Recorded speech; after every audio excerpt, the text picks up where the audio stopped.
Hello students, welcome to Geeta's biology. और आज की इस वीडियो में हम बात करने वाले हैं previous year board questions from 2008 to 2025। मैंने हर क्वेश्चन के आंसर्स लिखे हुए हैं ताकि आपको पता चले कि आपको आंसर्स लिखने कैसे हैं, क्योंकि मैंने बहुत से पेपर्स को चेक किया है।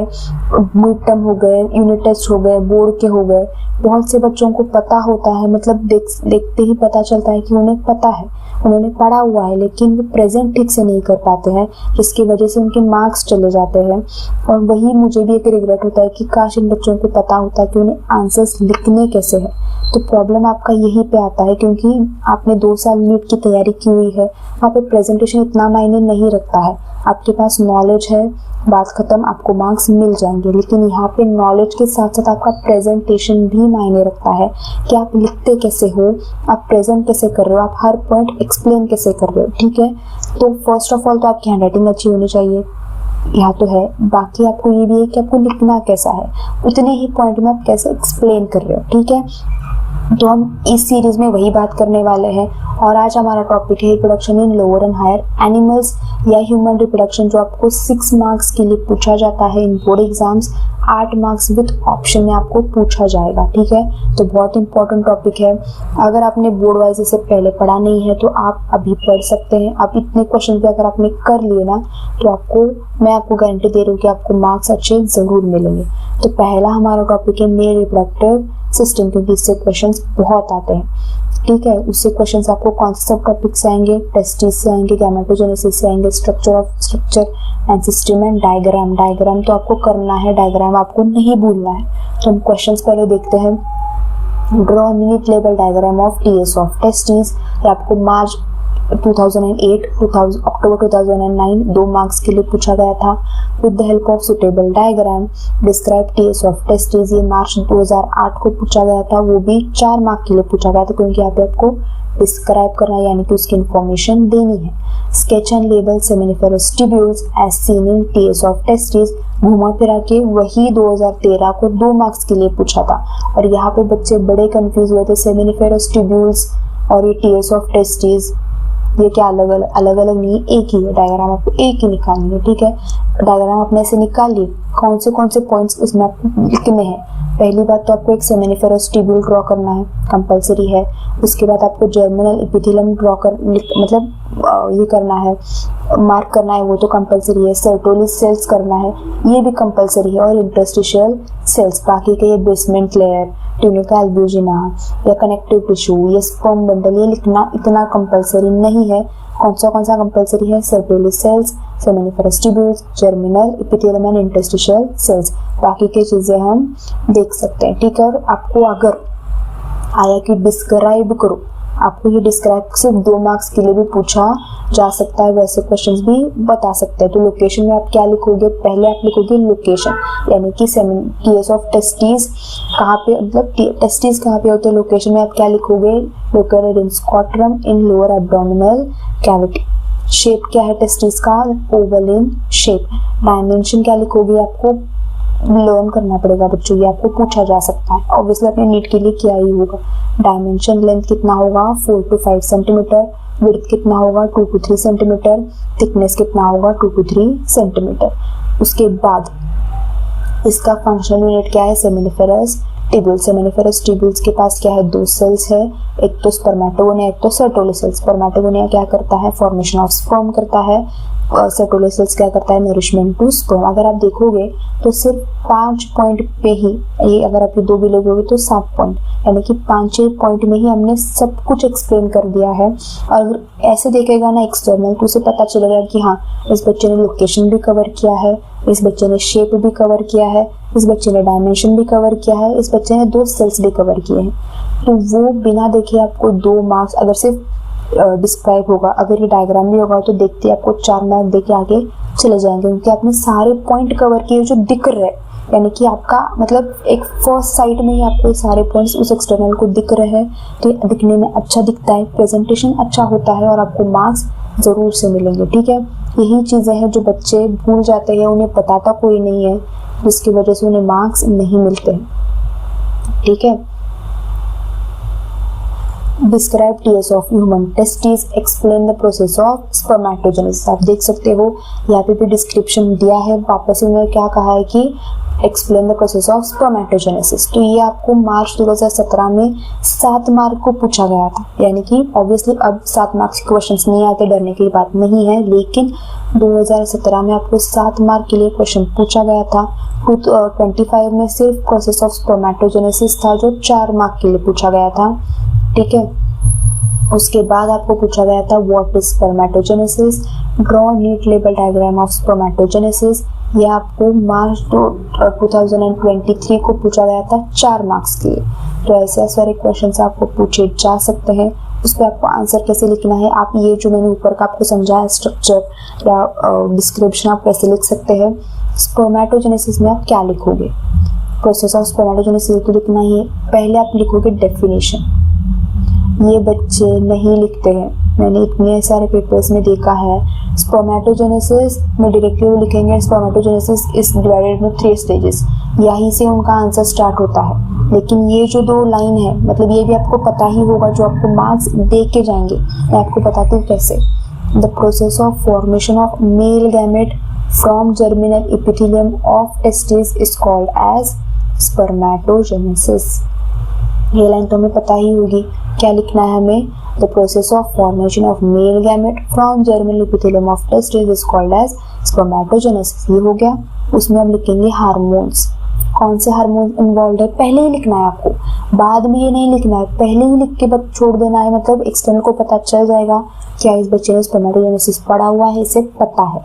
अगर आपको एक्सटर्नल को ये भरोसा दिलाना है कि मैंने पढ़ा है, मुझे सारे आंसर्स आते हैं, तो आप पहले 2 जो है ना पॉइंट्स में, उसमें ही आपका मेन जो है ना वो आपको लिखना है।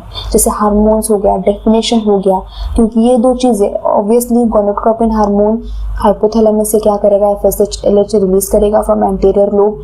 FSH क्या करवाता है, स्पर्मेटोजेनेसिस, LH क्या करवाता है, स्पर्मियोजेनेसिस। आपने यहीं पे पूरा एक्सप्लेन कर दिया। अगर आप देखोगे तो इन 2 हार्मोन से आपने एक्सप्लेन कर दिया कि पहले स्पर्मेटोजेनेसिस होगा, फिर स्पर्मियोजेनेसिस होगा, कहाँ पे होता है, एंटीरियर लोब में होता है। तो आपको फुल मार्क्स मिलेंगे, क्योंकि मैं यही देखती थी जब मैं पेपर चेक करती तो मैं ही देखती क्या उसने हार्मोन्स स्पेसिफाई किया है, क्या उसने डेफिनेशन स्पेसिफाई किया है, क्या उसने सारे तीनों पहले उसके नाम लिखे हैं। तो मैं आपको वही बता रही हूँ, एक्सटर्नल पॉइंट ऑफ व्यू से मैं आपको बता रही हूँ, या मैं आपको पेपर चेकिंग करने वाले के पॉइंट ऑफ व्यू से बता रही हूँ कि वो क्या क्या देखते हैं, ठीक है। Spermatogenesis divided into 3 stages, multiplication phase, growth phase and maturation phase, ठीक है। ये अभी आपको पहले ही लिखना है। बहुत से बच्चे क्या करते हैं, स्पर्मेटोजेनेसिस डिवाइडेड इनटू 3 स्टेजेस, पहले लिखेंगे मल्टीप्लिकेशन फेज, फिर उसे एक्सप्लेन करने में लग जाएंगे, फिर लिखेंगे ग्रोथ फेज, फिर एक्सप्लेन करेंगे, फिर लिखेंगे मैच्योरेशन फेज। ऐसे नहीं करना है, पहले ही आपको 3 स्टेजेस जो है वो लिख के छोड़ने, मतलब एक्सटर्नल को पता चल जाएगा कि इसको तीनों भी स्टेजेस आते हैं। तो बहुत से ऐसे भी होते हैं जो पेपर चेकिंग करने वाले होते हैं, वो इतना देख के खुश हो जाते हैं, उनका एक ना अच्छा पॉइंट, मतलब पॉजिटिव माइंडसेट होता है आपके आंसर को लेके, हाँ इस बच्चे ने पढ़ा है, चलो मैं भी इसको चेक करता हूँ, शायद इसने लिखा होगा। तो अगर आपने कहीं पे गलती की होगी ना आगे यहाँ पे, तो वो क्योंकि उसका मूड अच्छा होता है उस एग्जामिनर का, उस जो भी चेक करने वाला है, तो वो क्या करते हैं आपको अच्छे मार्क्स दे देते हैं। क्योंकि ऑब्वियसली हम आपके दुश्मन नहीं है, हम भी चाहते हैं कि आपको मार्क्स अच्छे ही मिले। आपको लगता है कि टीचर्स वगैरह आपके दुश्मन है, लेकिन हम दुश्मन नहीं है, हम भी चाहते हैं कि अच्छे बच्चे हो, अच्छा लिखे, अच्छे मार्क्स मिले। तो हम भी यही देखते हैं, अगर कहीं गलती हो जाए तो हम निगलेक्ट कर देते हैं। अगर आपने पहले उसका मन जीता हो, तो पहले 3 लाइन में अगर आपने उस एक्सटर्नल का मन जीत लिया हो, एक पॉजिटिव माइंडसेट उसके दिमाग में आ गया हो, तो आगे अगर आपने कोई प्रॉब्लम कर भी दी हो तो वो एक बार के लिए माफ कर देंगे आपको, ठीक है। तो आपको डायग्राम में बताना भूल गई, डायग्राम में आपको क्या क्या लिखना है। ऑब्वियसली ये मेरे टेक्स्ट बुक से ही डायग्राम ली हुई है। इसमें आपको पहले लिखना है प्री मॉडल सेल्स, फिर वो माइटोसिस करेंगे, पहले आपको लिखना है मल्टीप्लिकेशन फेज। ये आपके एनसीईआरटी में नहीं है, ठीक है। एनसीईआरटी में मल्टीप्लिकेशन, ग्रोथ, मैच्योरेशन नहीं, आपको डायरेक्टली ऐसा ही दिया है, लेकिन आपको लिखना है क्योंकि बोर्ड्स में दिया है। प्री मॉडल में आप लिखोगे मल्टीप्लिकेशन फेज, 2 में डिवाइड होंगे, 2 का 4 होंगे, फॉर्म करेंगे स्पर्मेटोगोनिया। और एक चीज जो मैं आपको बताना भूल गई, यहाँ पे आपको इसकी प्लॉइडी लिखना कंपलसरी है। यानी कि 2n n n 2n n। अगर आपने नहीं लिखा तो आपके 1 मार्क्स तो कट हो जाएंगे। आपने शायद 3 मार्क्स का आंसर लिखा हो, 2 मार्क का लिखा हो, 4 मार्क का लिखा हो, अगर आपने प्लॉइडी नहीं लिखी है तो आपके मार्क्स चले गए। ठीक है, पहले आप लिखोगे मल्टीप्लिकेशन फेज, स्पर्मेटोगोनिया फॉर्म हुआ, फिर हुआ growth phase, primary spermatocytes form हुए, फिर हुआ मियोसिस 1 सेकेंड स्पर्मेटोसाइट, फिर हुआ मियोसिस 2, फिर हुआ स्पर्मेटिड, फिर हुआ स्पर्मेटोजोआ। इतनी सारी चीजें आपको लिखनी कंपलसरी है। तो आप मल्टीप्लिकेशन फेज में क्या क्या लिखोगे, प्रीमोर्डल, यही जो आपको लाइंस में लिखना है, primordial germ cells undergo repeated mitotic divisions, आपको यहाँ पे इसे अंडरलाइन करना है। अब जो लड़के हैं वो बोलेंगे क्या हम ये भी करना है, हाँ करना है। माइटोटिक मियोसिस, आपको माइटोसिस को भी अंडरलाइन करना है, मियोसिस को भी अंडरलाइन करना है। ठीक है, माइटोटिक को आप अंडरलाइन करोगे टू प्रोड्यूस स्पर्मेटोगोनिया, इसे भी अंडरलाइन करोगे, इस 2n को भी अंडरलाइन करोगे। जो जो मेन चीजें हैं उसको आपको प्रेस करना है, आपको उसे अंडरलाइन करना है। अगर आप पेन से भी कर रहे हो तो भी चलेगा। ठीक है, लड़कियों को बताने की चीज नहीं है, लड़कियां करती ही हैं, लेकिन लड़कों को मैं खास करके बोल रही हूँ, प्लीज ऐसा करो, क्योंकि एक अच्छा मतलब फ्रेश दिखता है वो दिखने में। अगर फ्रेश दिखेगा तो एग्जामिनर आपको मार्क्स देंगे ही देंगे। इन this stage chromosome number is maintain, ये लिखना कंपलसरी है, ये पॉइंट कि क्रोमोसोम नंबर का क्या होता है, क्योंकि हमें पता है कि 2n का कन्वर्जन इवेंचुअली n में होता है, तो कैसे होता है, किस स्टेज में होता है, ये भी लिखना कंपलसरी है। तो in this stage chromosome number is maintained, in this stage number of cells are increased rapidly. तो आप क्या कर रहे हो, इस 2 लाइन में ये बता रहे हो उन्हें कि क्या हो रहा है इस स्टेज में, सेल का नंबर रैपिडली इंक्रीज हो रहा है क्योंकि वो माइटोसिस कर रहा है। अभी ग्रोथ फेज, ग्रोथ फेज में spermatogonia accumulate food and forms primary spermatocyte, underline करना है, 2n को भी अंडरलाइन करना है। In this stage cell grow in size, यानी कि यहाँ पे नंबर डिवाइड मतलब नंबर इंक्रीज नहीं होगा लेकिन सेल का साइज इंक्रीज होगा। फिर आएगा हमारा maturation phase. In this stage chromosome number is reduce to half, हम पहली लाइन में लिख रहे हैं, यहाँ पे मेंटेन हो रहा था, यहाँ पे मेंटेन हो रहा था, यहाँ पे रिड्यूस टू हाफ हो रहा है। Primary spermatocyte undergo meiosis 1 and form secondary spermatocyte, यहाँ पे मियोसिस 1 को अंडरलाइन करना है, secondary spermatocyte undergo meiosis 2 to form haploid spermatid, and आपको कंपल्सरी लिखना है। In this stage non functional spermatid matures and forms spermatozoa by process of spermiogenesis। यहाँ पे spermiogenesis की प्रोसेस एक्सप्लेन नहीं करनी है, 4 मार्क के लिए अगर इतना लिखोगे तो बहुत हो जाएगा, क्योंकि 3 लाइन 2 लाइन 4 लाइन आप 10-12 लाइन से लिख रहे हो तो आपको मार्क्स जरूर से मिलेंगे। ठीक है, उसके बाद हम नेक्स्ट पढ़ते हैं give reason, human test is located in Scotland. आपको ये अक्टूबर 2009 को भी पूछा गया था, मार्च 19 को भी पूछा गया था 1 मार्क के लिए। तो आप देख सकते हो कि घुमा फिरा के आपको एक ही क्वेश्चन बार बार पूछा जा रहा है। उसके बाद उन्होंने वापस यही पूछा था कि why are testis located in human males, sorry where are testis located in human males and why. यही क्वेश्चन घुमा फिरा के 21 को भी पूछा है 1 मार्क के लिए। फिर पूछा है उन्होंने कि व्हाट इज क्रिप्टोटिज्म, वो भी वापस 1 मार्क के लिए। ठीक है, तो आप देख सकते हो कि 9 में 19 में 21 में वही क्वेश्चन घुमा फिरा के पूछा गया है। Human test is located in Scotland. Scotland maintains the temperature of testis that is 2 to 3 degrees Celsius lower than normal body temperature. This change in temperature is necessary for process of spermatogenesis. Failure of testes to descend down into Scotland called as cryptorchidism, it leads to sterility. आप देख सकते हो पूरे 5 point में हमने पूरे का exam मतलब एक्सप्लेन कर दिया है। तो आप देख सकते हो कि वही क्वेश्चन घुमा फिरा के कैसे पूछा गया है। हमारा नेक्स्ट है describe the structure of human sperm. Human sperm का हमें स्ट्रक्चर डिस्क्राइब करना है। अक्टूबर 11 को, मार्च 18 को 4 मार्क के लिए पूछा गया था। फिर उसके बाद क्वेश्चन था कि describe histology of human testis. Describe the histology of human testis आपको पूछा गया था। Right a note on human sperm 4 mark के लिए वापस पूछा गया था आपको। ठीक है, उसके बाद sketch and label human sperm March 2012 को 2 मार्क के लिए पूछा गया था। Give the name of function, मतलब ए स्ट्रक्चर आपको दिया था और आपको क्या पूछा था, give the function of A and B from the diagram given below, 2 marks के लिए। And what is the function of acrosome March 2017 को पूछा गया था 2 मार्क्स के लिए। तो आप एक बार देख सकते हो कि एक ही क्वेश्चन घुमा फिरा के पूछा गया है। कितनी बार 11 में, 18 में, 12 में, 17 में और 21 में वही क्वेश्चन घुमा फिरा के पूछा गया था आपको, तो आपको सब कुछ जानना जरूरी है। ठीक है, तो पहले हम ये इस डायग्राम के बारे में देखते हैं। ये हमें पता है ए क्या है, पहले आपको ये लिखना कैसे वापस। ठीक है, आप पहले लिखोगे given diagram is of human sperm. पता है हमें, उस एग्जामिनर को भी पता है, अगर फिर भी आपको ये लाइन लिखनी ही है, given diagram is of human sperm. A in the diagram is acrosome of sperm. A in the diagram is acrosome of sperm. Function क्या है उसका, फिर फंक्शन लिखोगे। तो उन्होंने क्या पूछा है, सिर्फ उनको नाम और फंक्शन पूछा है, तो बच्चे क्या करते हैं, A acrosome function this, B क्या लिखेंगे, फिर टेल फंक्शन दिस। तो ये आप मतलब एक्सटर्नल इतना खुश नहीं, मतलब एग्जाम में इतना खुश नहीं होता है, अगर आप ऐसे लिखोगे ना तो एक अच्छा इंप्रेशन पड़ेगा। ये सिर्फ दिखावा है, बोर्ड एग्जाम पूरा का पूरा दिखावा है, जैसे आप प्रेजेंट कर रहे हो वैसे आपको मार्क्स मिलेंगे।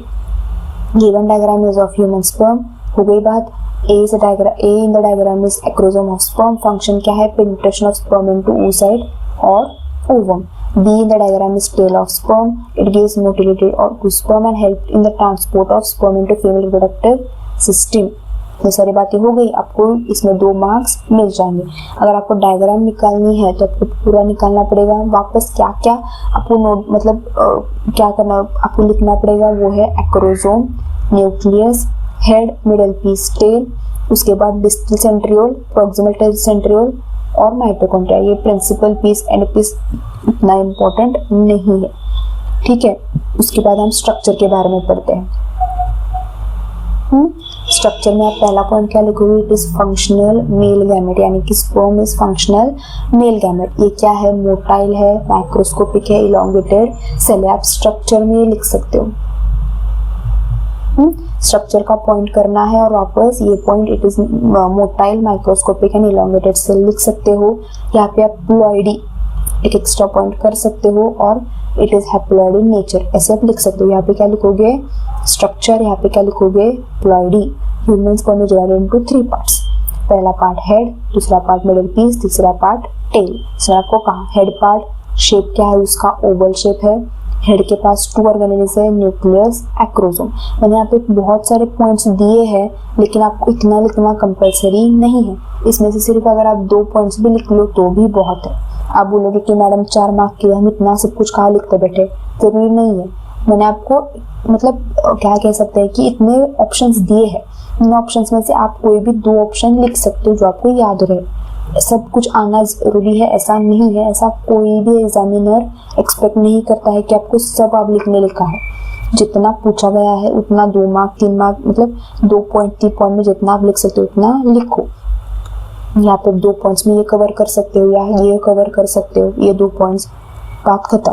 हेड में आप स्ट्रक्चर शेप लिखोगे, ओवल है, हेड के पास 2 ऑर्गेनेल्स है, न्यूक्लियस, एक्रोसोम। ठीक है, न्यूक्लियस में आप लिखोगे ओवल एंड हैप्लॉइड, एक्रोसोम में लिखोगे form by Golgi body contain hydrolytic enzyme that help in penetrating of corona radiata. इतना भी अगर आप लिख लो तो भी बहुत है।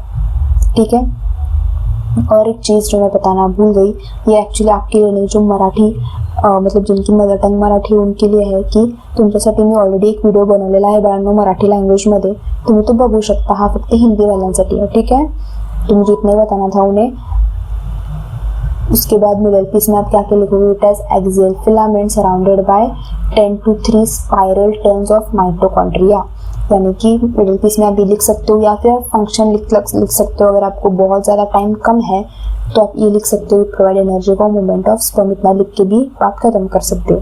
टेल में क्या लिखोगे, it is long slender tapering end of sperm, it contains cytoplasm and axial filament. Function क्या होगा इसका, ऑब्वियसली मोटिलिटी ऑफ स्पर्म। इतने सारे पॉइंट्स अगर आप लिख लोगे तो आपको मार्क्स मिल जाएंगे। मैं वापस कह रही हूँ कि सारे पॉइंट्स लिखना ज़रूरी नहीं है। 4 मार्क के लिए पूछा गया हो तो 8 से 10 पॉइंट आपको लिखने हैं इन ऑल। तो इसमें से जितने आप पॉइंट्स लिख सकते हो, जितना याद रहता है उतना लिखो। उसके बाद आएगा हमारा sketch and label human male reproductive system, जो मार्च 15 को 2 मार्क्स के लिए पूछा गया था। अब आपको ये नहीं पूछे क्योंकि ये डायग्राम कैंसिल कर दी गई है, अगर फिर भी पूछा जाए तो पूछा जा सकता है। Identify ABCD in the given diagram of human male reproductive system, 2 marks के लिए पूछा गया है। तो आप ऑब्वियसली इसमें क्या लिखोगे, A क्या है, टेस्टिस है, B क्या है, रेफरेंस है, D क्या है, प्रोस्टेट ग्लैंड है, और ये C क्या है, हमारा सेमिनल वेसिकल से। आप इतना सब कुछ लिखोगे बहुत हो। उसके बाद फीमेल रिप्रोडक्टिव सिस्टम हमारा नेक्स्ट जो इम्पोर्टेंट इसमें टॉपिक है जो आपको जिसमें क्वेश्चंस पूछे जा सकते हैं, ठीक है। मेल फीमेल रिप्रोडक्टिव सिस्टम, इसमें भी आपको गैमेटोजेनेसिस पूछा जा सकता है, menstrual cycle, female reproductive system, pregnancy, parturition, memory gland के बारे में पूछा जाएगा। तो पहला क्वेश्चन फंक्शन ऑफ यूटेरस जो अक्टूबर 8, 10, 15 को वही घूम फिर के आया था 2 मार्क्स के। तो आप क्या लिखोगे, 2 मार्क्स का यानी कि 4 होने चाहिए, 4 पॉइंट्स होने चाहिए। और ऑब्वियसली यूटेरस के इतने फंक्शंस नहीं कि वो 4 पॉइंट्स कवर करें, तो इसको हम 4 पॉइंट्स में कैसे डिवाइड करेंगे। पहला लिखेंगे uterus is hollow muscular pear shaped organ, it is also called as womb. आप ये भी पॉइंट कर सकते हो सेकेंड पॉइंट, ठीक है। अगर कुछ भी याद नहीं आ रहा है तो इस वक्त इट्स फंक्शंस आर, पहला लिखोगे provide nourishment to the developing fetus, vigorous contraction of uterine muscles during labor, help in child birth. तो आप 2 पॉइंट लिख सकते हो कि फिटस के डेवलपमेंट में हेल्प करता है और चाइल्ड बर्थ में हेल्प करता है, ठीक है। अब आपको पहला क्वेश्चन वापस क्या पूछा गया था, राइट नोट ऑन ब्लास्टोसिस्ट जो मार्च 2008 को पूछा गया था। फिर घुमा फिरा के describe the structure of blastula मार्च अक्टूबर 13 को पूछा गया था, 3 मार्क्स 4 मार्क्स के लिए, ठीक है। तो आप देख सकते हो कि घुमा फिरा के वही क्वेश्चंस पूछे जा रहे हैं, तो अभी भी चांस है कि आपको पूछा जा सकता है। तो अब डायग्राम में क्या क्या आएगा आपका, एक तो ट्रोपोब्लास्ट आएगा, इनर सेल मास आएंगे ये रेड वाले, और फिर आएगा ब्लास्टोसिस्ट कैविटी। सिर्फ इतने पॉइंट्स भी अगर आपने लिख लियो तो आपको मार्क्स मिल जाएंगे। ब्लास्टोसिस्ट क्या है, हॉलो है, मल्टीसेलुलर एम्ब्रियो है, form by process of blastulation. यहाँ पे मैं आपको एक बात भी बताना चाहूंगी कि ये एक्चुअल डेफिनेशन है ब्लास्टुलेशन का, लेकिन हमने उसे कन्वर्ट कर दिया है ब्लास्टोसिस्ट में, क्योंकि पूछा क्या है ब्लास्टोसिस्ट के बारे में। अगर पूछा गया होता ब्लास्टुलेशन के बारे में तो आप कैसे लिखोगे, blastulation is a process where a hollow multicellular embryo is formed which is called as blastocyst। तो ये भी एक ट्रिक है कि आपको जिसके बारे में पूछा है वो पहले आना चाहिए, उसका डेफिनेशन आपको लिखना है, ठीक है, ना कि उसके प्रोसेस का। अगर आपको प्रोसेस पूछा जाए तो यहाँ पे पहले आएगा ब्लास्टुलेशन और ब्लास्टोसिस्ट लास्ट में आ जाए, तो जो पूछा है पहले वो आएगा। ये एक ट्रिक है जो मैं आपको बता रही हूँ, आप हर एग्जाम में यही करना, ठीक है। इस एटलीस्ट बायो के पेपर में ये फॉर्म कब होता है, 7th day after fertilisation blastocyst is form. Blastocyst के पास क्या है, 2 लेयर्स है, एक है ट्रोपोब्लास्ट, एक है इनर सेल मास। ट्रोपोब्लास्ट हमें पता है आउटर लेयर होता है, cells are flat in shape. फिर आएगा फंक्शन में क्या लिखोगे, न्यूट्रिशन डेवलपिंग एम्ब्रियो को देता है, ब्लास्टोसिस्ट को अटैच टू द एंड्रोमेट्रियम में हेल्प करता है। फिर आएगा हमारा inner cell mass. Inner cell mass में आप क्या क्या पॉइंट लिखोगे, they are also called as embryoblast, मतलब इनर सेल मास को हम क्या कहते हैं, embryoblast. These are inner to trophoblast and larger in size, यानी कि इनर सेल मास के जो सेल्स है वो क्या है, बड़े बड़े हैं। ट्रोपोब्लास्ट कम इन कॉन्टैक्ट, ये आप लाइन अगर लिखना चाहते हो तो लिख सकते हो, वरना आप कैंसिल कर सकते हो। Trophoblast come in contact with embryoblast यानी कि inner cell mass and called as cells of Rauber. ये आपको याद रहेगा तो आप लिख लो, कंपल्सरी नहीं है। Function proper embryo is formed from inner cell mass, यानी कि इनर सेल मास ही है जो क्या करता है, आगे चल के हमारा एम्ब्रियो फॉर्म करता है। At the end of 7th day, blastocyst is fully formed and ready for implantation। इतना आपको हो गया, आपको 4 मार्क्स मिल जाएंगे। आपको इसमें से आप 2 पॉइंट्स लिख सकते हो, एक फंक्शन लिख सकते हो, ऊपर वाले का भी 2 पॉइंट और एक फंक्शन लिख सकते हो। उसके बाद क्वेश्चन आया था कि why is zona pellucella retained around the egg till it reaches the uterus, जो मार्च 14-24 को वही घुमा फिरा के सेम क्वेश्चन आया था 2 मार्क्स के लिए, ठीक है। तो बहुत से बच्चे क्या करते हैं कि अभी मैंने देखा है कि 20 से सॉल्व करना स्टार्ट करते हैं, तो ऐसा नहीं है कि वो पिछला भी नहीं पूछेंगे, आपको अभी भी 2008, 2009, 10, 11, 12, 13, 14 के भी क्वेश्चंस आ सकते हैं। तो आप ये दिमाग में लेके मत चलना कि भाई सिर्फ 20 के मैंने पिछले 5 साल के सॉल्व कर लिए तो ऐसा नहीं, वो वहाँ का भी गूगल भी डाल सकते हैं, आपको 8-9 का भी पूछ सकते हैं, ठीक है। ज़ोना पेलुसिडा क्या है, हम पहले लिखेंगे कि ज़ोना पेलुसिडा है क्या। Why zona pellucida reduced around the egg till it reaches uterus, ये आपको पूछा गया है। पहले हम लिखेंगे क्योंकि बड़ा चढ़ाना है, क्योंकि ये 2 मार्क्स के लिए पूछा गया है। इसका क्या होगा, सिर्फ 1 या 2 पॉइंट्स में ही आ जाएगा, आपको 4 पॉइंट्स करने हैं। कैसे लिखोगे, zona pellucida is outer layer of embryo. Function क्या है ज़ोना पेलुसिडा का, कि वो क्या करता है, prevent implantation of embryo at abnormal site, मतलब जब तक वो यूटेरस में नहीं आता है, जब तक वो प्रॉपर फॉर्म नहीं होता है, तब तक वो क्या होगा, अटैच नहीं होगा, इम्प्लांट नहीं होगा, ठीक है। तो ये उसका फंक्शन है। तो अब हम लिखेंगे कि does not expose the sticky and phagocytic trophoblast cells until complete blastocyst is formed. When fully developed blastocyst reaches the uterus, zona pellucida rupture, hence zona pellucida is retained till the egg reaches the uterus। पता चल गया आपको। हमें पता है कि जब तक यूटेरस में वो आता है तब तक वो फुल्ली डेवलप्ड ब्लास्टोसिस्ट फॉर्म होता है, इसलिए ज़ोना पेलुसिडा रप्चर हो जाता है। इतनी सारी चीज़ें आप लिख सकते हो, आपको 2 मार्क्स कंफर्म मिल जाएंगे। उसके बाद आपको पूछा गया था अनफर्टिलाइज्ड ओवम के बारे में, 2009 को पूछा गया था 2 मार्क्स के लिए। तो ऑब्वियसली आप क्या लिखोगे, कॉर्नर रेडिएटा आप ड्रॉ करोगे, zona pellucida, vitelline membrane, germinal vesicle and first polar body. बहुत से बच्चों का मैंने ये गलत होते हुए देखा है, ये जर्मिनल वेसिकल है, जब फ्यूजन हो जाएगा तो वो प्रोन्यूक्लियस एंड न्यूक्लियस फॉर्म होगा, ठीक है, विदाउट फर्टिलाइजेशन या कुछ भी। मियोसिस 1 में एटलीस्ट तो ये क्या होता है, जर्मिनल वेसिकल ही होता है, उसे न्यूक्लियस नहीं कहा जाता, ठीक है।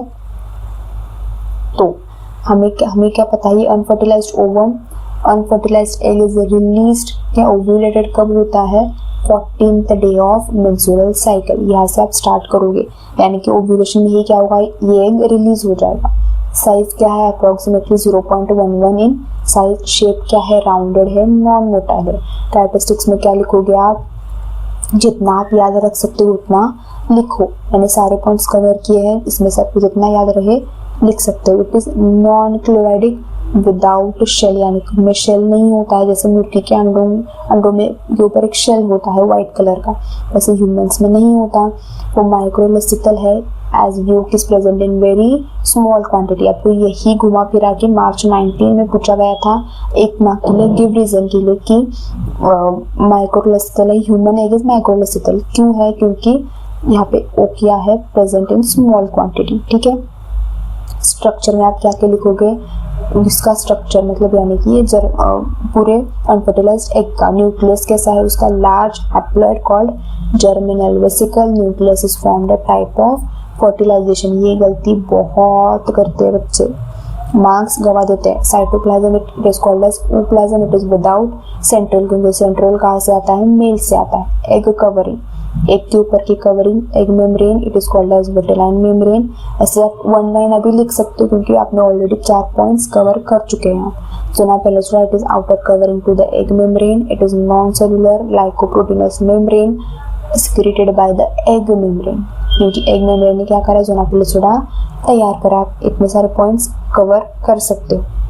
फिर आएगा corona radiata, it is outer to zona pellucida, cells are radially elongated cells, they are derived from granulosa cells। इतने सारे पॉइंट्स आप कवर कर सकते हैं, आपको पूछा जा सकता है, ठीक है।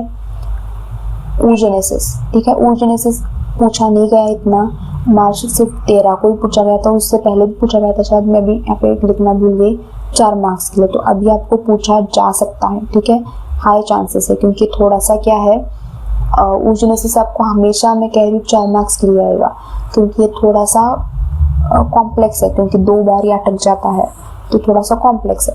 पहले आप लिखोगे पीजी मतलब प्रीमोडल जर्म सेल्स, ओगोनिया फॉर्म होगा, प्राइमरी oocyte मियोसिस 1 पे आप अरेस्ट होगा, फिर मियोसिस 2 यहाँ पे भी अरेस्ट होगा, फिर ओवम या पोलर बॉडीज फॉर्म होगा। मल्टीप्लिकेशन, ग्रोथ, मैच्योरेशन जो हमने स्पर्म्स में देखा था, आपको वही लिखना है, मतलब वैसे ही लिखना है, वही नहीं लिखना है, वैसे ही लिखना है, तो आप वही लिख के आ जाओगे। यहाँ पे भी लिख देखो, oogenesis के बारे में पूछा है, ओवोनिया के बारे में नहीं पूछा है। oogenesis formation of haploid female gamete from diploid germinal epithelium. इतना आपको लिखना है कि oogenesis प्रोसेस क्या है, formation of haploid female gamete from diploid germinal epithelium. Involves mitosis and meiosis. Location कहाँ पे इसका, ओवरी एंड ओविडक्ट। आप स्पर्म में लिखना भूल गए, आप स्पर्म में भी लिख सकते हो, ठीक है। सेमिनल वेसिकल्स में स्पर्मेटोजेनेसिस होता है।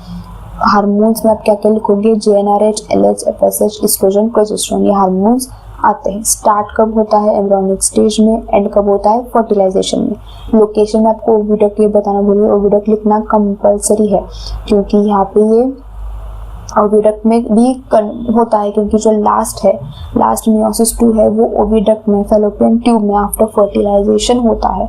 तो वो क्या होगा, ओविडक्ट में भी होगा। एंड कब होगा, फर्टिलाइजेशन के बाद होगा। Usually divided into 3 stages. पहला मल्टीप्लिकेशन, फिर ग्रोथ, फिर maturation phase. Multiplication phase, growth phase, maturation phase, ठीक है।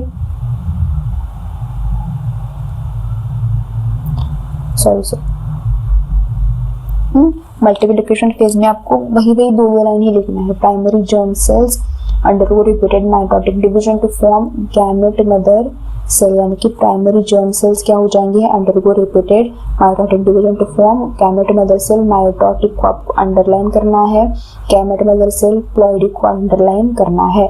The process is completed in embryonic stage of human female. Growth phase में आप क्या क्या लिखोगे, in this phase oogonia stop, division increase in size, form primary oocyte. In this phase, cell organs like ER, Golgi, mitochondria increase in size. Only growth take place. जैसे मैंने आपको spermatogenesis में बताया था। Maturation phase, in this phase, primary oocyte undergo meiosis. Underline करेंगे इसे भी। Diploid primary oocyte undergo meiosis 1 and forms secondary oocyte, first polar body. Secondary oocyte has all cytoplasm, while first polar body has only one chromosome, only chromosomes. Meiosis 1 is arrested at prophase 1, resumed at puberty, यानी कि वो female जब puberty hit करेगी तो क्या होगा, वो prophase 1 complete करेगी. Secondary oocyte undergo meiosis 2 and form ovum and second polar body. Meiosis 2 is arrested at metaphase 2, resume after fertilization. This division takes place in ampulla and fallopian tube, यानी कि ये division meiosis 2 division कब होगा, एम्ब्यूला fallopian tube में होगा. तो इतने सारे पॉइंट्स अगर आप लिखोगे तो आपको 4 मार्क्स तो कंपलसरी मिलेंगे, ठीक है. सीबीएसई में 5 मार्क्स. उसके बाद give the morphological account of human female reproductive system. मार्च 2012 को 7 मार्क को पूछा गया था. ऑब्वियसली अब ये सिर्फ 4 मार्क के लिए आपको पूछा जा सकता है, लेकिन वो आपको पूछेंगे कि एक्सेसरी डक्ट के बारे में बताओ, एक्सेसरी ग्लैंड्स के बारे में बताओ, एक्सटर्नल जेनिटल वल्वा के बारे में बताओ. तो आपको पूरा नहीं पूछेंगे क्योंकि पूरा 4 मार्क्स में कवर नहीं होगा. तो ओवरी के बारे में पूछेंगे या इन सारी चीज़ों के बारे में आपको पूछ सकते हैं. तो पहले आप ऐसा अगर आप ग्राफ निकाल लो, ऐसा माइंड मैप की तरह निकाल लो तो आपको बहुत अच्छा जाएगा. फिर रिप्रोडक्टिव सिस्टम एक तो primary sex organ, secondary sex organ. Primary sex organ में आता है ओवरी, सेकेंडरी में आता है accessory duct, accessory glands, external genitalia. Accessory duct में आता है fallopian tube, uterus. Accessory glands में आता है Bartholin glands, mammary gland. External genitalia में आ जाएगा वल्वा, ठीक है. तो अगर आपको सिर्फ ओवरी के बारे में पूछा जाए 3 मार्क्स के लिए, समझो सिर्फ आप ओवरी के बारे में, या 2 मार्क्स के लिए आपको सिर्फ ओवरी के बारे में पूछा जाए तो आप क्या क्या लिखोगे. पहले उसका लिखोगे shape, solid, oval, almond shape, organ. Location, located कहाँ पे होता है, upper lateral part of pelvis near kidney, यानी कि किडनी के साइड में ही क्या होता है, लोकेटेड होता है कौन, ओवरी. इसके डायमेंशंस क्या है, लेंथ है 3 सेंटीमीटर, ब्रेड्थ है 1.5, थिकनेस है 1. अगर आपको याद रहे तो लिख लोगे तो मार्क्स अच्छे मिलेंगे, क्योंकि ये बहुत बच्चे स्किप करते हैं. मैं आपको अंदर की बात बता रही हूँ, बहुत से बच्चे स्किप करते हैं. मतलब अभी जो वीडियो देख रहे हैं वो भी बहुत से बच्चे सोच रहे होंगे कि इसे स्किप कर देते हैं, लेकिन अगर आप इतना लिख लो ना तो एक अच्छा पॉजिटिव रिस्पॉन्स आ जाएगा. मतलब एक इमेज बन जाएगी एग्जामिनर के माइंड में, क्योंकि यहाँ पे कंफ्यूज होते हैं बच्चे. फंक्शन क्या है, main function production of egg, produce hormones like estrogen, progesterone, relaxing, activin, इलेविन, जैसे हमने पहली बार इसमें डिस्कस किया था. उसके बाद आता है हमारा एक्सेसरी डक्ट. उसमें आएगा ओविडक्ट, वही आएगा वापस. Location peritoneal cavity, structure pair of muscular duct होता है, इंटरनल एंड सिलेटेड एपिथेलियम होता है. लेंथ कितनी है, 10 to 12 सेंटीमीटर लेंथ है, डिवाइडेड इनटू 3 रीजन्स है. मतलब ओविडक्ट पहला तो इन्फेंडिलम, फिर एम्प्यूला, फिर इस्थमस. इन्फेंटिलम क्या आएगा, प्रोक्सिमल फनल लाइक पार्ट। इतना सब कुछ अगर आप, मैं बता रही हूँ क्योंकि ये सिर्फ आपको इतना ही आपको 4 मार्क्स के लिए पूछा जा सकता है, इतना ही आपको 3 मार्क्स के लिए, इसलिए मैं आपको पूरा आंसर बता रही हूँ। आपको पूरा सिर्फ 1 या 2 मार्क के लिए नहीं आएगा, 4 मार्क के लिए नहीं आएगा, तो कंफ्यूज नहीं होना है। सिर्फ इतना ही अगर पूछा जाए तो आपको कितना लिखना है ये मैं आपको बता रही हूँ, ठीक है। वरना आप बोलोगे कि 4 मार्क के लिए इतना बड़ा आंसर लिखेंगे, नहीं। आपको फीमेल रिप्रोडक्टिव सिस्टम 4 मार्क के लिए नहीं पूछेंगे, या अगर पूछा भी गया तो सिर्फ आपको 1 लाइन एक्सप्लेन करनी है, इतना सब कुछ एक्सप्लेन नहीं करना है, ठीक है। लेंथ कितनी है, यह हो गया हमारा infundibulum, proximal funnel like part, opening called as ostium.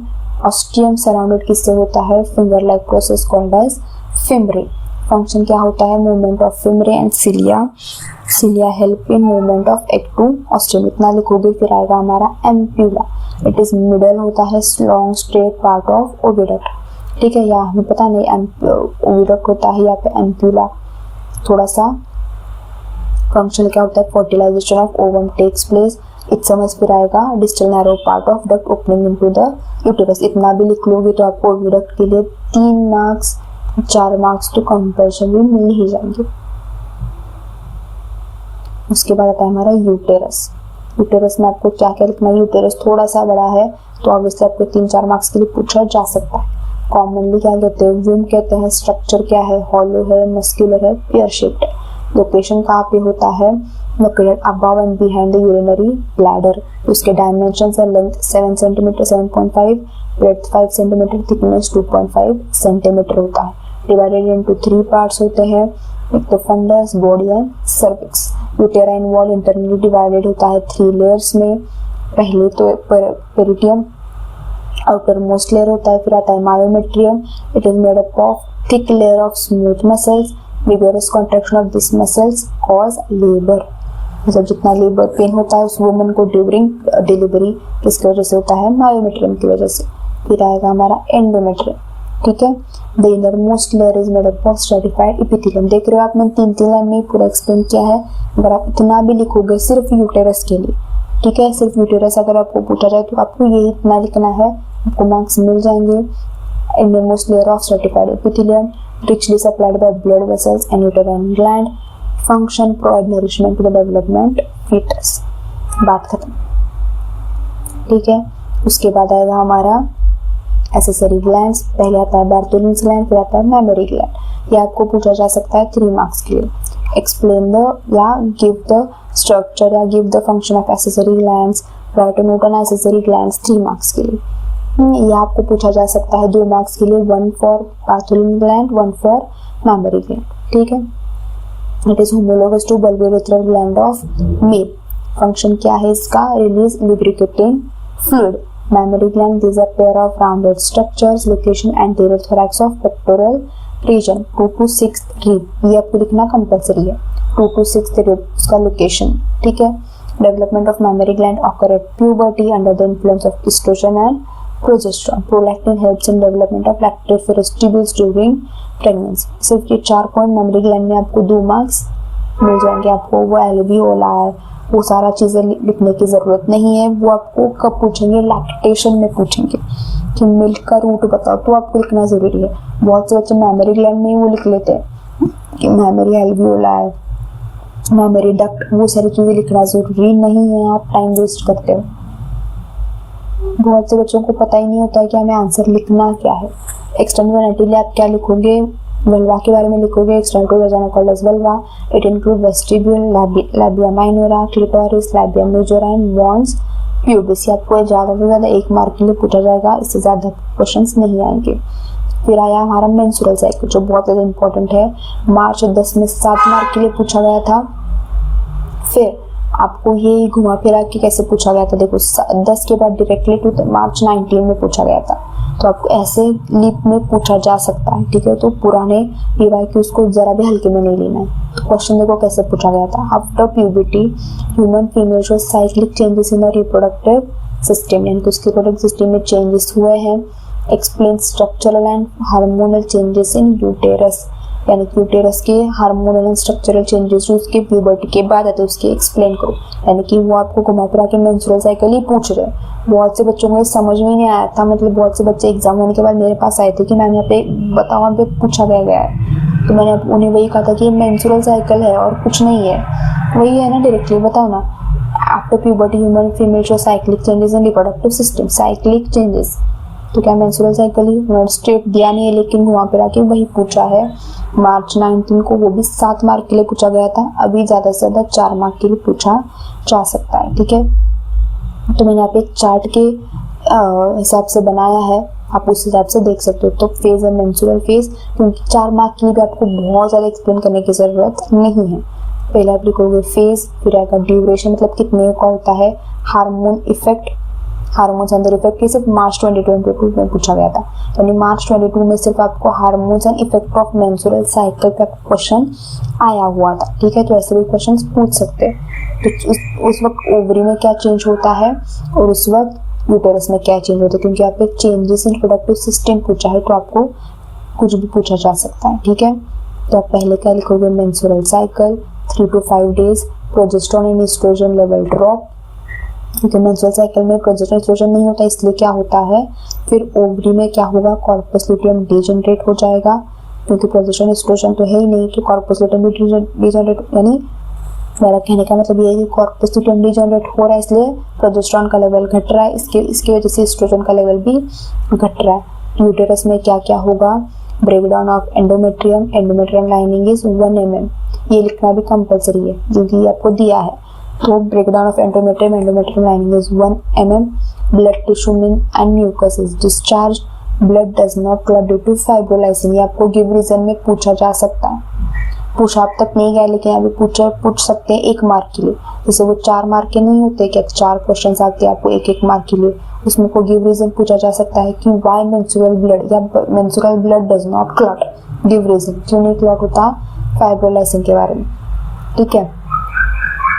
उसके बाद हमारा सेकंड आएगा फॉलिकुलर या प्रोलिफरेटिव फेज, कितने दिनों का होता है, 6 to 13 डेज, यानी कि 6 से 13 दिनों में ये होता है। पिट्यूटरी हार्मोन्स कौन से, इसमें हार्मोन एक तो पिट्यूटरी और ओवेरियन हार्मोन्स होते हैं। पिट्यूटरी हार्मोन्स कौन से होते हैं, FSH, LH, जो क्या करते हैं, स्टिमुलेट करते हैं ओवेरियन हार्मोन्स को, जिसकी वजह से एस्ट्रोजन लेवल जो घट चुका था यहाँ पे वो क्या हो रहा है, बढ़ रहा है। अब क्या होगा, एक प्राइमरी फॉलिकल, जो प्राइमरी ओसाइट जो क्या हुआ था, अरेस्ट हुआ था, उसमें से क्या हो जाएगा, चेंजेस होके वो ग्राफियन फॉलिकल में क्या हो जाएगा, कन्वर्ट हो जाएगा, बाकी के डिजनरेट हो जाएंगे। फिर एंडोमेट्रियम रीजनरेट होना स्टार्ट करेगा, यानी कि जो एंडोमेट्रियम यहाँ पे 1 mm तक हुआ था, अब वो क्या हो जाएगा, रीजनरेट होगा through proliferation due to estrogen. Estrogen क्या कर रहा है, इसमें रीजनरेशन में हेल्प कर रहा है। Regeneration is formation of blood vessel, uterine gland, thickness कितनी होगी, 3-5 mm, ठीक है। उसके बाद आएगा हमारा ओव्यूलेशन फेज, जो शॉर्टेस्ट है। ये भी पूछा जा सकता है कि एक्सप्लेन, या वो आप कैसे भी घुमा फिरा के पूछ सकते हैं कि give right a note on shortest phase and longest phase of menstrual cycle. तो बहुत से बच्चे इसमें कंफ्यूज होते हैं कि लॉन्गेस्ट फेज या तो फॉलिकुलर फेज होता है या ल्यूटियल फेज होता है। तो ल्यूटियल फेज लॉन्गेस्ट फेज होता है, फॉलिकुलर फेज नहीं होता। शॉर्टेस्ट फेज 14वें दिन तक होता है, ये मैंने स्टैंडर्ड लिया है, ठीक है, जो आपको बुक में दिया है। FSH, LH are at peak, ठीक है।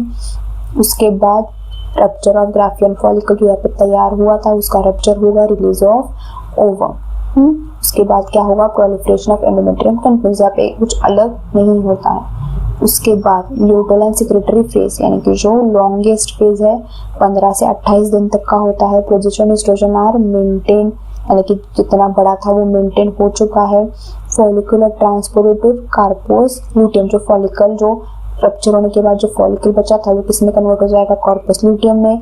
कॉर्पस ल्यूटियम क्या करेगा, प्रोजेस्टेरोन सिक्रीट करेगा, इसकी वजह से एंडोमेट्रियम मेंटेन होगा और थिकनेस उसका 8 से 10 mm तक बढ़ जाएगा। इतने सारे पॉइंट्स आपको लिखने हैं। उसके बाद आप 2 पॉइंट और लिख लेना, ठीक है। आप क्या 2 पॉइंट्स लिखोगे, अगर फर्टिलाइजेशन हुआ, there are 2 chances, if fertilisation occurs, secretion of HCG, it maintains the corpus luteum, inhibits stop the secretion of FSH. अगर एब्सेंस ऑफ फर्टिलाइजेशन नहीं हुआ, जैसे स्टेराइल फीमेल्स में होता है, कॉर्पस लुटियम डिजेनरेट हो जाएगा इनटू कॉर्पस अल्बाइकन्स और फिर प्रोजेस्टेरॉन का लेवल घट जाएगा, मेंस्ट्रुअल साइकिल फिर स्टार्ट हो जाएगी। उसके बाद आपको गिव रीजन पूछे गए हैं इस पर मार्च 19 में 1 मार्क के लिए, मतलब ये दोनों भी आपको एक 2 मार्क्स के लिए पूछा गया था। Corpus luteum get converted into corpus albicans in absence of fertilization, वही आपको लिखना है। Corpus luteum has life of 2 week, ये पॉइंट आपको पहले ये करना है कि कॉर्पस लुटियम का जो भी लाइफ है वो सिर्फ 2 वीक का होता है, degenerate into albicans in absence of fertilization because after 2 week corpus luteum is maintained only by HCG, यानी 2 हफ्ते बाद अगर कॉर्पस लुटियम को मेंटेन करना है तो वो कौन करता है, HCG, और वही होता है आफ्टर फर्टिलाइजेशन। ठीक है, मैं आपने सारे पॉइंट्स कवर कर लिए हैं। क्योंकि कॉर्पस लुटियम सिर्फ 2 वीक तक का होता है, 2 वीक के बाद HCG की जरूरत पड़ती है, क्योंकि फर्टिलाइजेशन नहीं हुआ है तो HCG भी नहीं होगा, HCG नहीं तो वो क्या हो जाएगा, रप्चर होकर किस में कन्वर्ट हो जाएगा, कॉर्पस अल्बाइकन्स में। आपको यही लिखना है, 2 पॉइंट, बात खत्म, क्योंकि सिर्फ 1 मार्क के लिए पूछा गया, तो ज्यादा पॉइंट्स लिख के आपको अपना टाइम वेस्ट नहीं करना है। Absence of menses is for indication of pregnancy, sorry है बच्चों, ये थोड़ा सा ना अभी बताने प्रॉब्लम हुआ है, ये वर्ड्स नीचे आ चुके हैं, तो कोई मैं आपको बताती हूँ, कोई प्रॉब्लम नहीं है। बिकॉज ड्यूरिंग आपको क्या पूछा है, एब्सेंस ऑफ मेंसेस, यानी कि मेंस्ट्रुअल साइकिल नहीं हो रही है, वो इंडिकेशन ऑफ फर्स्ट प्रेगनेंसी है। बताओ क्यों? Because during pregnancy corpus luteum is retained, या पहले लिखोगे प्रेगनेंसी के वक्त क्या होगा, कॉर्पस लुटियम रिटेन होगा, कंटिन्यूसली सिक्रेट करेगा क्या, प्रोजेस्टेरॉन, क्योंकि कॉर्पस लुटियम है तो वो क्या करेगा, कॉन्स्टेंटली सिक्रेट करेगा प्रोजेस्टेरॉन को, और प्रोजेस्टेरॉन है वो क्या करेगा, मेंटेन करेगा एंडोमेट्रियम लेयर को एंड स्टॉप इट्स ब्रेकडाउन, यानी कि जब तक प्रोजेस्टेरॉन है तब तक एंडोमेट्रियम का क्या होगा, ब्रेकडाउन नहीं होगा। Absence of menses is for indication of pregnancy, क्योंकि मेंसेस मेंस्ट्रुअल साइकिल कब होती है या मेंस्ट्रुएशन कब होता है वुमेन को, जब उसके एंडोमेट्रियम लेवल ब्रेक होती है। अभी इससे कौन बचा रहा है, कॉर्पस लुटियम बचा रहा है, तो ये ब्रेक नहीं होगा, ये ब्रेक नहीं हुआ इसलिए मेंसेस नहीं है। ठीक है, फिर उसके बाद हमारा नेक्स्ट क्वेश्चन जो पूछा गया था वो ये था कि describe the process of fertilization in human beings, give it significance. अक्टूबर 11 को पूछा था, 7 मार्क के लिए पूछा गया था, उसका क्या करना है, सिग्निफिकेंस भी बताना है और प्रोसेस भी बतानी है। Describe the process of fertilization in humans with the help of diagram, मार्च 20 को पूछा गया था, 4 मार्क्स के लिए। Give the significance of fertilization सिर्फ अक्टूबर 10 और मार्च 15 को सिर्फ 2 मार्क्स के लिए पूछा गया था। तो आप देख सकते हो कि सिर्फ एक ही क्वेश्चन में घुमा फिरा के कितनी बार पूछा है। तो आप ये डायग्राम देख सकते हैं, क्योंकि आपके बुक में डायग्राम बहुत कंजेस्टेड है, बहुत कंफ्यूजिंग है, तो आप ऐसे भी निकाल सकते हो। सिर्फ एक ऊ साइड, उसमें आपको सेकेंडरी ऊ साइड पोलर बॉडी लिखना कंपलसरी है, फिर स्पर्म दिखा हुआ है, स्पर्म उसे फर्टिलाइज कर रहा है, फिर मेल का प्रोन्यूक्लियस, फीमेल का प्रोन्यूक्लियस, पोलर बॉडी तैयार हुई है। उसके बाद मेल फीमेल प्रोन्यूक्लियस के बीच में आप देखोगे कि एस्टर फाइबर्स है। उसके बाद इनका क्या हो रहा है, क्रोमोसोम्स के इंटरमिक्स हो रहा है, फर्टिलाइजेशन हो गया। आप नीचे लिख सकते हो, या पूरे इसमें आप जैसे यहाँ पर डायग्राम निकाल के आप यहाँ पे एक्सप्लेन कर सकते हो, फिर यहाँ पे डायग्राम, यहाँ पे एक्सप्लेनेशन, तो आप ऐसे भी लिख सकते हो डिपेंडिंग अपॉन योर, जैसे आपको चाहिए। After sperm penetrate secondary oocyte complete meiosis 2, sperm के पेनिट्रेशन के बाद सेकेंडरी oocyte में क्या कर दिया, अपना मियोसिस 2 कंप्लीट किया, सेकेंड पोलर बॉडी प्रोड्यूस किया। sperm and ovum nucleus swell and form pronucleus। यहाँ पे आपको 2 पोलर बॉडीज दिख रही है। यहाँ पे फीमेल प्रोन्यूक्लियस क्या हुआ है, क्या हुआ, स्वेल हुआ है, मेल प्रोन्यूक्लियस भी स्वेल हुआ है। Pronuclei approach each other, mitotic spindle form between them, mitotic spindle दोनों के बीच में हो गया, वो क्या करेंगे, अप्रोच करेंगे।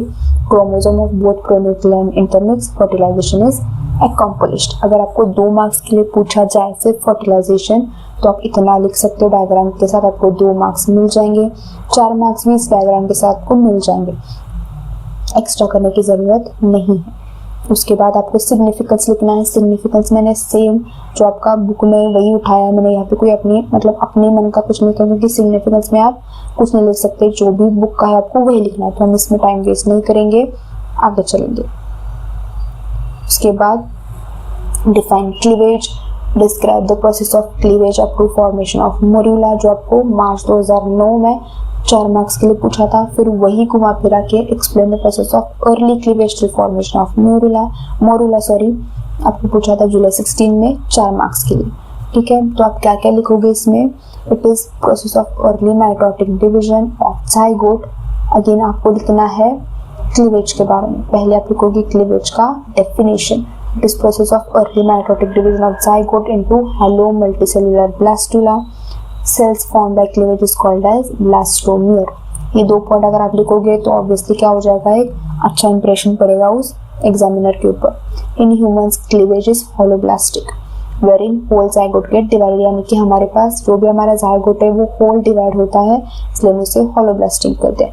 फर्स्ट क्लीवेज पहला क्या है, मेरिडोनियल है, occurred about 30 hour after fertilisation, यानी कि पहला क्लीवेज कौन सा है, मेरिडोनियल है। 30 घंटे के मतलब फर्टिलाइजेशन होने के 30 घंटे बाद में होता है। इट डिवाइड्स लॉन्जिट्यूडनली इनटू 2, मतलब मेरिडोनियल ऐसा हुआ, 2 ब्लास्टोमियर्स हुए, फिर आएगा हमारा ट्रांसवर्स लॉन्जिट्यूडनल, वो क्या हो जाएगा, थर्ड हॉरिजॉन्टल होता है एम्ब्रियो एट 8th स्टेज में हो जाएगा। It divides longitudinally, but 2 blastomeres, one slide one, then other. Second cleavage obviously longitudinal होगा, but at right angle to the first. जैसे मैंने आपको कहा कि पहला अगर ऐसा हो रहा है तो दूसरा ऐसा होगा। और after 30 hour of first cleavage, यानी कि फर्टिलाइजेशन के 60 आवर्स के बाद सेकेंड क्लीवेज होगा।